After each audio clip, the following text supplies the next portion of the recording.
Hello, this is Alan Shipnuck back for another Fire Drill podcast. Michael Bamberger and I are in a secret corner of the press building. And the thing that's amazing about Augusta National is everywhere you go, there's something new to see. It's like Disneyland. And they've ushered us to this giant boardroom. We're sitting like 50 feet apart at the same table. I've got Adam Scott behind me. It's kind of cool. I never knew this existed. Like the expansion of the campus just boggles. But anyway, it's just a quick note on that, Alan. The first year this place was open, the chairman of the club was still Billy Payne, and I wrote him a note about a month after the tournament, and I said that I was still in the press building and that nobody had found me yet. And he wrote back, "Dear Mr. Bamberger, I do not find you funny at all. Sincerely, Mr. William Payne." The first part is absolutely true. I did not get a response. See, that's just bad manners. Like, come on, Billy. You've got the dean of the golf beat takes time to send you a personal letter. It should be responded to. I'm offended on your behalf. Should we quickly describe our ambivalence to this Taj Mahal of press catering? Oh, it's sure. I mean, it's stronger than that for me. Like, every Masters week, you see these members come in with their friends and family, and they're giving them a tour of the press building. Like it's the zoo. Like, oh, look, those are the writers at work in their natural habitat. It's like so offensive. I mean, it looks cool. It is grand. There's a lot of things we don't need or care about. Like there's a whole locker room with showers. Like maybe if you're a super sweaty TV guy, that's helpful. But most of us don't need that. The food is good. They built like this lovely little restaurant, but the things that matter are like the Wi-Fi, which comes and goes. And it's the interview space. In the old building, it was small and crowded and hot. And there was like a real intimacy. The writers were right on top of the players and you felt a connection and you got a lot of great stuff. Then now it's like this mausoleum that it's just to look good on TV. They've put the players on a stage separated by all this dark, heavy wood and all these flowers, and there's like no connection. They're so far away. You feel like you're in this like library built in the 19th century, and you're supposed to like whisper. And like the two things that really matter for us to do our jobs, I mean, C- at best. But it does look good for the members when they show their friends and family, like, oh, these are writers. Look at the coffee stains on his shirt, and Yeah, they are mostly bald and overweight. That's true. I mean, they're like anthropologists, but anyway, don't get me started. What are your feelings, Michael? Well, I think the only reason like we would even have the listener engage in this part of the broadcast is that there really has been a Disneyfication of the tournament of the week. There have been some real positive changes in recent years. I think the Augusta National Women's Amateur event is fantastic. I love it. But it is sort of all a little bit more, maybe not a little bit, a lot more mechanized than it used to be. And, even like something like yesterday's situation with Brooks Koepka, I mean, it's an odd situation. To me, it was very clear that the caddy said 5. It's clearly a violation of the rules. But if you want the public to really understand it, there has to be some give and take with the players, the caddies, the rules guy. And we don't have that, partly because of this building and partly because just things have evolved in a way where everything is more precise and perfect, and we're only going to present you the finished answer. But there is really no finished answer, so the messiness is kind of gone. Yeah, exactly. So I used to get a lot of good interviews done on the clubhouse porch in essentially the front of the clubhouse where you pull in, not the back that faces the course. And this is pre-COVID. I was talking to Paul Casey there, and the security guard came to chase me away. To Paul Casey's credit, he's like, let us finish the interview. And so I went to the security guard. I was like, what the fuck? I've been doing interviews here for 20 years. And they're like, well, the rules have changed. And so I marched over to the green jacket who is in charge of sort of the interview area. And I was like, what is happening? And he said, well, the chairman does not like to see reporters on that side of the clubhouse. And I said, I said, well, I explained how in this job, information is the coin of the realm. And that's what sets us apart as reporters, is what we can get that nobody else has. And I said, that's a great place for me to do interviews. He's like, well, we have this nice flash area for you. I said, well, yeah, that's anything anyone says goes out to the whole world. It gets aggregated. It's on every website, and that has no value to me. And he said, well, the chairman does not like to see reporters over there. I said, well, the chairman doesn't understand how we do our job. And then he gave me this big, beautiful smile. And he said, well, he doesn't have to. And I said, that is the single most honest thing anyone's ever said at Augusta National. And so they took that away. And then in COVID, they closed the locker room where we couldn't talk to players. COVID's over, I think, because they're acting like it. There's no testing, there's no masks, there's no COVID policy, but now we can't get in the locker room. It's just never going to come back. And the reason why the very bored listener at home might be interested in this is, like, on Tuesday night, which was the champions dinner, and there was all this build up about how spicy it was going to be. If I could have, I would have gone and camped out on the front porch until 9 or 10 p.m. And I would have picked off all the players after dinner and gotten the real scoop about what happened in real time. Everyone was a little drunk and more likely to be honest. And it would have been a great story. But because I can't get on that side of the clubhouse, they were just going to walk out and go to their cars, and I couldn't get there. And so it's this sanitized official version that Augusta National wants to mandate, and they prevent us from doing our jobs, and that's why it sucks. Now, let's talk about the Masters. Now, I feel better. Like, I was all pent up. Now I'm ready to talk about the golf tournament. But so it's late in the second round. Brooks Koepka played an absolutely spectacular round of golf, shot 5 under. He's 12 under for the tournament. He's leading by 4 strokes over the amateurs, Mr. Bennett. John Rahm is still on the golf course, and it's been a little rain softened, so he may close the gap here while we're talking, but we wanted to get this podcast to our listeners as soon as possible. And he's really the only guy that matters right now on the golf course. But let's start with Brooks, because it's clearly his tournament to lose. I think he had a really insightful conversation with his swing coach, Claude Harmon. They had this messy breakup, and for about 2 years they weren't working together. I mean, Claude was there for the glory years, 17, 18, 19. And then they came back together last summer, and he's played obviously an important role in Brooks's ascension back to big bad Brooks Koepka. And 2 things he told me that really stood out is, one, he said Brooks is working harder now than he did when he was number 1, because the game, it was easy for him then. Now he's had to find it and chase it. And that he scoffs at the notion that LIV has made Brooks or any other player soft. He said this guy's busting his butt. But what he also said is, Brooks, he thrives on controversy. He loves it. He's like John. He made the parallel to John McEnroe, which I thought was great. He's like, Brooks needs a foil, and all the LIV angst has just revved his engine. And so he's healthy. His swing is more technically sound, and he's super fired up. And he wants to win this badly. So that's my little riff on Brooks. But Michael, what have you seen up to and including this business with the caddy that is now swirling around? Yeah, it'll go away, because that's the nature of the beast right now. The swirling thing with the caddy, and no one's going to say, "Oh, his lead instead of 4, it should be 2."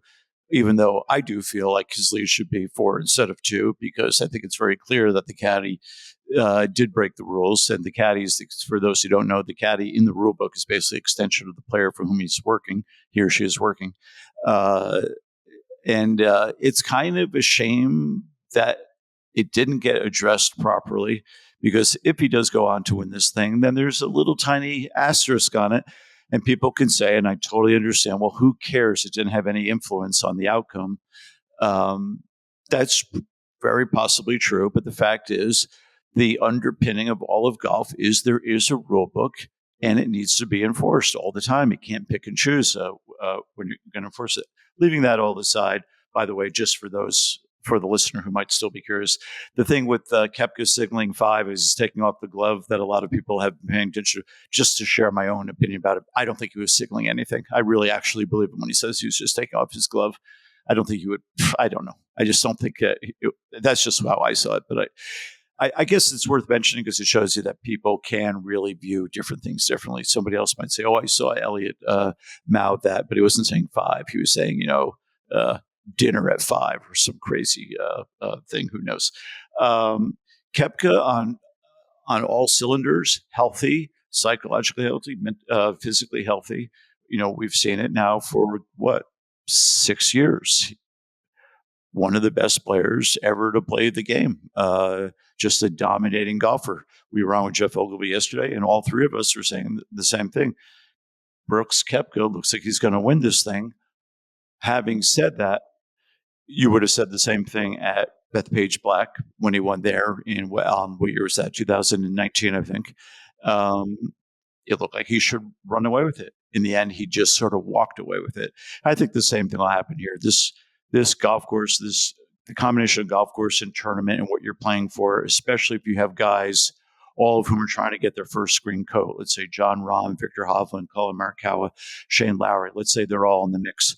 They'll all start choking up stuff and doing unexpected things come Sunday, and we'll have a tight leaderboard come Sunday.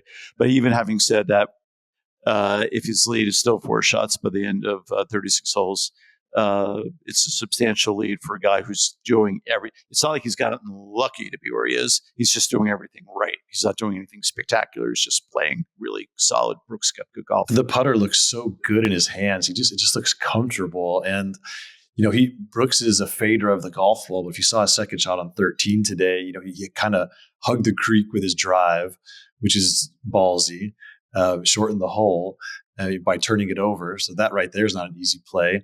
And then he had to hook the second shot around these trees and almost knocked the flagstick down for a very easy 2-putt birdie. But those 2 swings tell me he's fully in control of his instrument, because those are do or die shots, and he went against his natural ball flight. And so I didn't see the tee shot on Allen on 13. What did he do there? Instead of bailing out right, he kind of took a left center line and turned it over, and he was right down, left side of the fairway, which is things can go sideways there. And I'm just saying, for guys will play on the hard holes. Sometimes they revert back to their safest ball shape. Like Tiger's hitting these big cuts on dogleg lefts, like he's just trying to find the fairway, and he's reverted back to that, which is okay when you're struggling. But the thing about Brooks when he's playing well is he has a certain mystique, which is very rare in this game. There's a badass energy around him that very few golfers have, and I would say it's Seve-esque in certain ways. Seve is more flamboyant, but he had a presence that you felt. And, Faldo had that to some degree. Norman had it. Tiger had it. There's just, there's a feeling like this, like it's like alpha energy, right? And it's kind of a cliche, but Brooks radiates that. And it's a real thing. It's palpable. You can feel it. And this thing's certainly not over. The Saturday forecast is for very cold temperatures, a lot of rain and wind. And so if Brooks is fractionally off, he could easily shoot 80 and this thing gets blown open. But he's been so in control of his golf ball, which is paramount. The scramblers who are kind of hanging on right now, they'll get exposed in that weather. You have to hit it in the middle of the club face, and Brooks is doing that every time. So I think the bad weather actually helps him. I think it can separate him from a lot of the contenders. But let's talk about some of the guys. Or do you have a last Brooks thought? One quick Brooks thought, but it's really a broad Augusta National thought. And this is why, despite all the things you're talking about the lack of intimacy and how it's changed over the years, one of the most intimate moments on this golf course, and it is almost guaranteed to be high drama this year, as it is every year, is the tee shot on 13. And now it's a different tee shot than it was a couple of years ago. So I'm fascinated to hear, Alan, what you said. Here's a guy who can fade the ball, hit it a mile high with 4 yards of fade and long and totally in control, shot after shot after shot. And he's going to stand on Sunday trying to win his first green coat and try to drive the ball in the fairway where he can knock a 6-iron on and 2-putt for 4, maybe make a putt for 3, and try to do something that doesn't come naturally to him. And we've seen Sergio do it. We've seen Ernie do it. We've seen Seve back in the day do it. There's a lot that can go wrong, the whole back nine. And, we had on Jeff Ogilvy last night, we were talking a little bit about the similarities between the old course and this place. But what this place has, which really Oakmont and Shinnecock Hills and the old course and others on, it's got lakes in play. There are water hazards galore in this golf course. And if you're really playing well and it's Thursday, Friday, you're not really thinking about it, but it's impossible not to think about them on Sunday. And that's why we get giddy anticipating what we're anticipating, the weekend of Masters play. I mean, Brooks is a disciplined player, though. For him, he calculates the risk, and going for it on Friday is worth it. And he made the birdie, and that's great. If he still has a 3-4 shot lead, he has the discipline. He's not a Phil Mickelson. Like he'll play the correct shot. So I think he's less likely to give it back. That's a really interesting thing, because we might see something we've never seen: a leader hitting 4-iron sandwich into 13. But maybe that's the way to make that. Maybe that's your best chance to make a 4 there. Sure, yeah, hybrid 3. There's a lot of ways you could play that hole now if you just accept that it's 5 strokes. On firepitcollective.com, I'm going to have a story about Brooks, and the interview with Claude Harmon really made the whole thing. I mean, he's such an insightful guy, and I learned a lot talking to him. So I'm happy to share that. You're going to write about one Philip Alfred Mickelson, who had a crazy round yesterday. I would encourage anyone listening who hasn't done so, go to masters.com, call up the Thursday round. You can watch every shot. And Phil hit a driver off the deck out of the pine straw. He hit a driver off the deck on 8 to set up a birdie. He played a shot right-handed. He hit a ball in the water. It was one of the most wildly entertaining 71s in the history of golf. But today it was a cleaner round. He shot 3 under, one of the best scores of the day. He's right at this moment. He's tied for 10th. He's 8 shots back, but he's only 4 shots out of second place. And what I saw out of Phil was he looked jaunty out there. He looked like he was having fun, and he's been in such a funk for the last year plus. And we all know he missed last year's Masters. He's back again, and something about this place has always lit him up. And I think this is exactly what he needed. But Michael, what did you see out of Phil that you liked? Well, he was having a great time on the golf course. He was having a great time off the golf course. Amy is here. I haven't seen her personally since the Ryder Cup in Wisconsin. Right after the PGA, where he was so triumphant. He needs golf probably more. It's just an odd thing to say about a 52-year-old man for as successful as he is, but he probably needs golf more now than any other point in his life, because he's trying to reclaim a life that he had, and that was built on golf, not coffee or fitness or fancy belts or anything else. So I think he's doing what a lot of people do when they're in a bind. He's doubling down the thing that he really likes, the thing that he's really good at. And why wouldn't he be giddy doing it at Augusta National, a place that he dearly, dearly loves?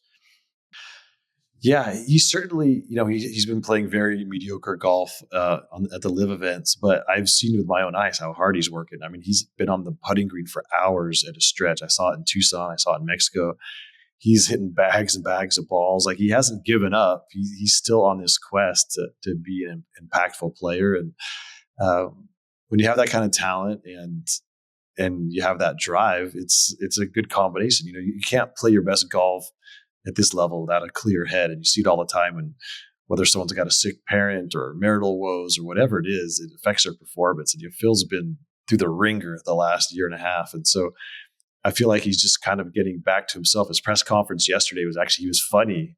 He's been so muted and careful, and he's like just dripping with media training. That's not who the guy is. Like, he's a showman. He's a freewheeler. He's a huge personality, and he was all stuffed and bottled up. And he sounds like himself. His game is vintage. So I'm not suggesting that Phil can close the gap on Brooks, but it's just fun to have him around and hitting shots and interacting with the gallery. And welcome back, Phil. I think we all missed you on some level. Even the people Phil's always been polarizing. And there's people who've never liked Phil. There's probably more people who don't like him now. But even those people have to enjoy watching him play golf. Even if you're rooting against him, it's still fun to watch, I think. Do you feel, Alan, I know you're far closer to it than most people would be. Do you feel that there is some sort of thawing out between LIV Golf and the PGA Tour at this moment? Thawing out? Yeah, I think this is going to be remembered as kind of an important week for that, because they came together at the U.S. Open and the British Open last year, and that was the thick of it. Players were jumping left and right, and the drumbeat of speculation and all of it. And everyone was defensive, everyone was bitchy, and the volume got way turned up. And obviously, a lot of time has passed since then. It's wild that of all the weeks that the arbitration case got settled over in Europe and clarified that piece of the pie. And I think that, I think there's been good energy. That I pulled some players aside and asked them, like, okay, I know everyone's saying that it's been fine and dandy, but like, give me the dirt. Like, what have you seen? And everyone, even and I was like, I won't use your name. Just tell me something juicy.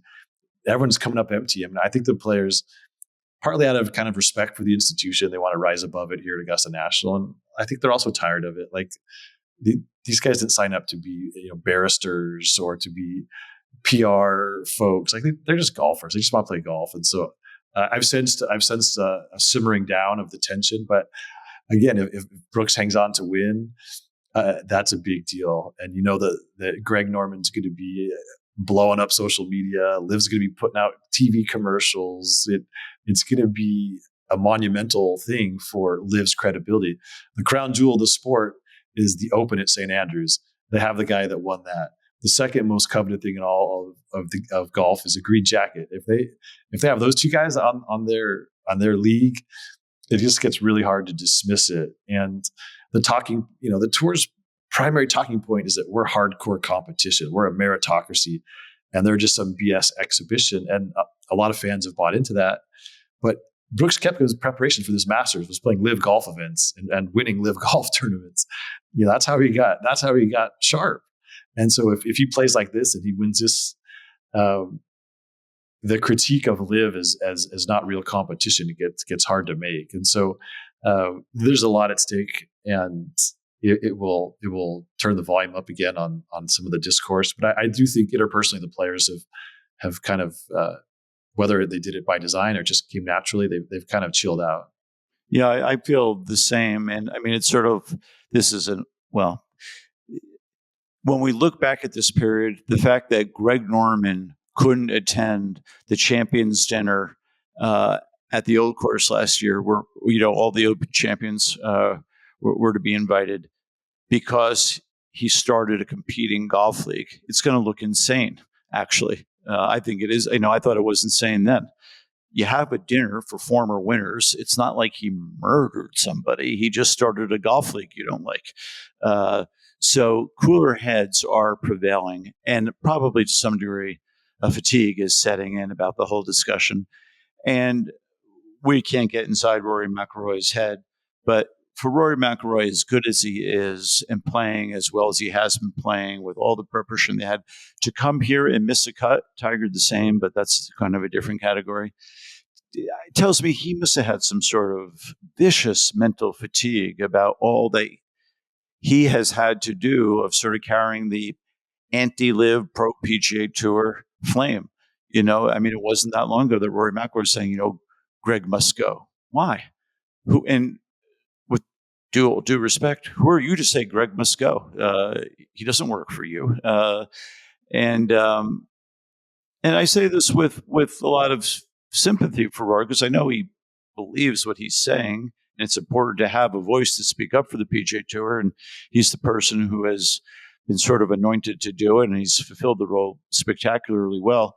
But I don't see how he couldn't be a little mentally tired himself at this point, because I don't really know what else could explain. Now, maybe is he going to miss the cut? Pardon me if I misspoke there, but he is going to miss the cut. So it's almost inexplicable. This is one of the easiest cuts in all of tournament golf to make.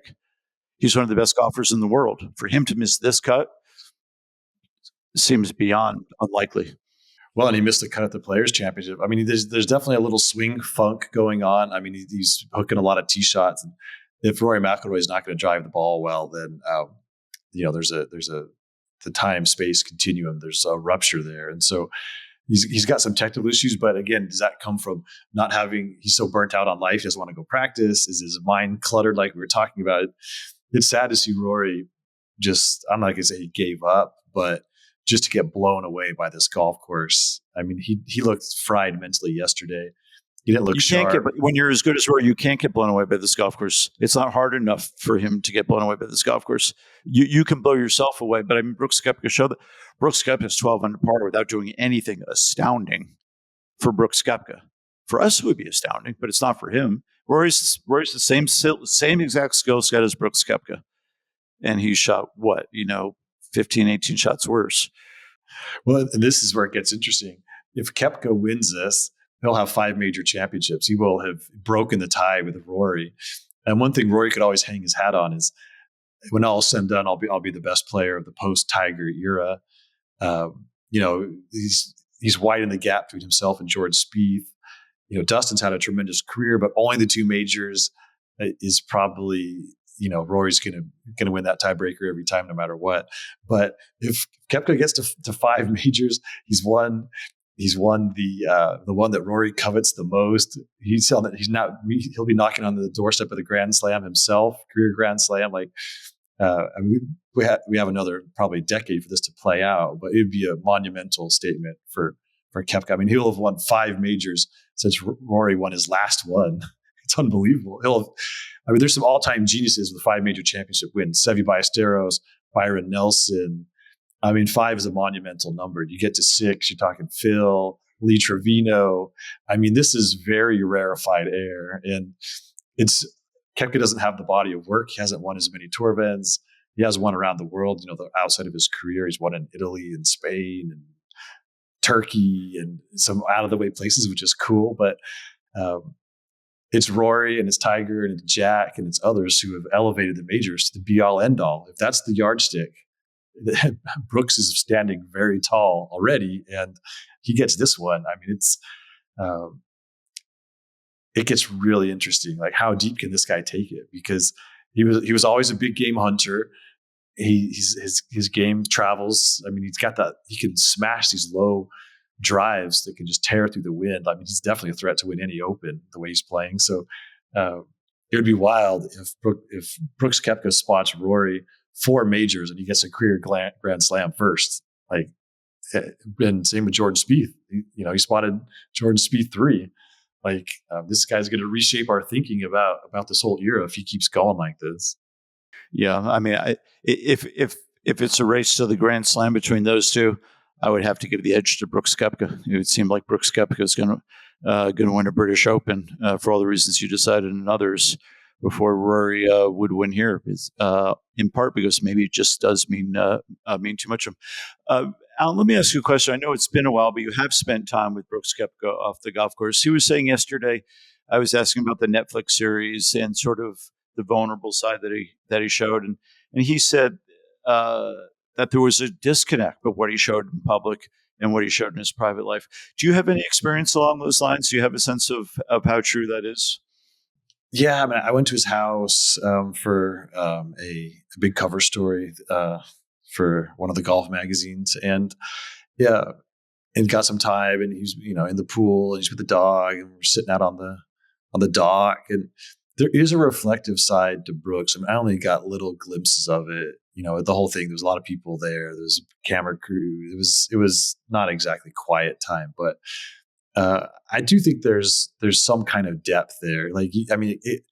Emo Brooks that came out in the Netflix show, I thought it was impressive. It takes bravery for any human being to be vulnerable in any setting. That's especially a guy who's kind of built his brand on being a tough guy, and whether you enjoyed that episode or what it changed your opinion about Brooks or not, it takes courage to be honest about your struggles. And so I salute him for that. And it does take a certain amount of character. And even going back to my interview with Claude Harmon, it was funny. He said, all these guys out here are conflict averse. When they want to fire someone, they have their agent do it. And that's Tiger's thing all the way, right? He always has someone else deliver the bad news. He wants to break up with his girlfriend. He gets one of his underlings to trick her into going on vacation. And Claude's like, Brooks called me. Brooks did it himself, and he had a weird respect, grudging respect for it. And I thought that was funny. I think Brooks is old school in a lot of ways. He kind of lives by a code, and he can be a little strident, but I think that comes from actually kind of being real. He has a value system, and he's intensely loyal, and he does care, and winning means something to him. Being great means something to him. And he can shut down in interview settings. He can be a little standoffish, but I don't think that, if you follow him on social media, he seems like a fun loving guy. He's always out having a good time. And I think he's kind of learned, he got put into this role and when it comes to deal with the golf press, and it's just become like this little rut he falls into. And a lot of people have kind of made up their minds about who he is. And I think he's probably right that there's more complexity there than we've really seen. Mm-hmm. Interesting. Yeah. All right. A couple of things before we go. Shout out to John Rahm. A couple of back-to-back birdies. He's within 3 of Koepka. I mean, that is a pretty smash mouth Saturday final pairing if it holds up. Brooks and John Rahm. I think these are big bad hombres, and it's a lot of club head speed. It's a lot of mojo. Like that's pretty epic. I'm excited about that. Yes, but over the course of 36 holes, each of them trying to win their first green coat. I'll take a guy with a relatively slow backswing over a guy with a fast backswing 100 times out of 100. With all due respect to my friend Nick Price, who is one of my favorite people in the world, but a quick backswing, Hubert Green, it does happen, but it's hard. I think Sunday golf with a quick backswing is hard. I'll take Phil, Jack, Julius Barros, Snead, and a long list of guys with languid backswings first.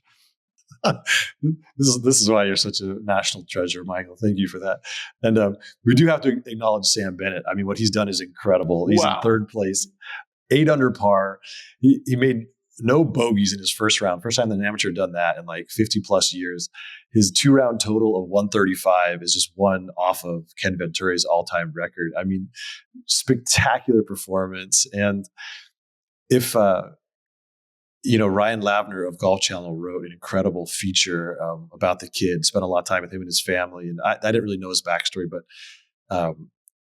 Bennett's father was like a beloved figure in the community. I think he was a doctor or dentist. I can't remember now, but, an educated, man doing important work. And he got early onset dementia and Alzheimer's in like his early 40s, and it just wrecked the family as it would any family, and kind of left a hole in Sam Bennett's heart. And he had to play through all of that. And he was also a very undersized kid. And lightly recruited, it seemed like, and then he had a growth spurt, and but a really easy guy to root for. I would encourage anyone to read. It's an emotional story, and you'll want to pull for this kid. But also, I always pick up on these things. He was a shortstop, and he was like a point guard growing up, and he was good. That's a Jordan Spieth kind of background. That's Dustin Johnson. Like Augusta National rewards the athletes and Jeff Ogilvy talked about this beautifully on our podcast last night. I was going to make the point, but the conversation moved on. But you never have a flat shot out here. It's very much reactionary golf. You have to get in a funky position and just have to swing at it. And it's not TrackMan golf where you make the same swing and hit at the same distance. You got to shape it, and you got to play it off swales. And there's something about this place. Jack Nicklaus is a great tennis player, right? He's a basketball player. Like Sam Snead, like those. There's every golfer at this level has athletic tools, but it seems like the guys who played a lot of sports and who have a different gear, it just rewards that. And this kid Bennett is of that ilk. Just one quick note about Bennett is that he grew up playing a little 9-hole course. It shows that you don't have to be from a super affluent family and have one of the Claude Harmons coaching you to make it in this game. There are a lot of different paths there, and there's absolutely nothing like athleticism to really make it in the game. At the end of the day, golf identifies athleticism. In this course, most especially all those greenside shots that don't look like they require so much strength, and maybe they don't, but they really do require athleticism. Yeah. And speaking of Spieth, I mean, hit 2 balls in the water during the first round, but he's hanging around. He's tied for 6. We've got Jason Day, Sam Burns, Victor Hovland, Colin Morikawa. I mean, it is a blockbuster. Cameron Young, it is a blockbuster leaderboard. So, but mostly with guys who are looking to win their first coat, and that's hard. And Brooks falls into that. I mean, we've talked about this previously. It's the most tantalizing of all the tournament. It's the one they all want the most. And the choke factor. I mean, wasn't it Johnny Miller said you start choking when you drive down Magnolia Lane? Like, it's a great quote. Yeah. So it's going to be one hell of 36 holes. I would encourage everyone to drink some hot chocolate, get bundled up in their living room. So like out of empathy for the rest of it, it's going to be cold and nasty tomorrow. I can't wait. I love that stuff. It's going to be an absolute war of attrition. And then it's going to probably be a shootout on Sunday on a soft golf course. So it's good for us, Alan, because we never figured out the air conditioning in our house, but we're not going to need it. Yeah. Michael was rung in the middle of the night. It was like the ghost of Christmas past. Like I could hear him banging on the thermostat. And then I was still sleeping and he was doing dishes and it was quite a ruckus. Like, but it's worth the suffering, Michael, so we can podcast like this together. So anyway, thanks to all of you for listening. Thank you to the Augusta National Golf Club for lending us this room, despite all the nasty things we said at the beginning. You really do run, honest to God, you run a great invitational tournament. It adds a lot to my life. I know your life, Alan. I know our listener feels the same way. It is a joy, but we got to pick at it a little bit. But it's such a delight. I mean, it's a complete thorough delight to be here covering this golf tournament. And I do really take that view. I take the view that it's a private golf club. They put on a tournament. They invite people to play. They invite us to cover it. Yes, it's quasi-public, of course, but it's quasi-private too. It's a weird blend of things. And it's a great addition, of course, to the golf calendar. And it brings a lot of pleasure to a lot of people. That's well said. I know no one cares about our first world problems of trying to report effectively. So I would like to apologize. Not for the content of my remarks, but just for my tone of voice. You're right. No, I honestly, I don't think it's even necessary to apologize because that's our job is to describe the whole experience. But it is, I guess, we're trying to say the same thing, that it's great to be here, and there's a lot of civil unrest and violence in this world, and we're covering a golf tournament. On that note, let's go get a peach ice cream sandwich and start typing. So thanks to everybody for listening. We will do a big blowout on Sunday when this is over. Jeff Ogle will be back for that one, and it'll be fun to see how this all plays out. So until then, lots of good stories on firepitcollective.com, and we appreciate your fidelity, reading, and listening. And if you want something to watch, we do have a grind episode that features Laird Shepherd, the British amateur champ, who we follow him from the snowy driving ranges of Scotland all the way down Magnolia Lane. We got to play in the Masters last year. And so it's a really charming episode. If you haven't checked it out, I would strongly encourage it. So until then, thanks for listening, and we'll be back in your ear soon. That's the end.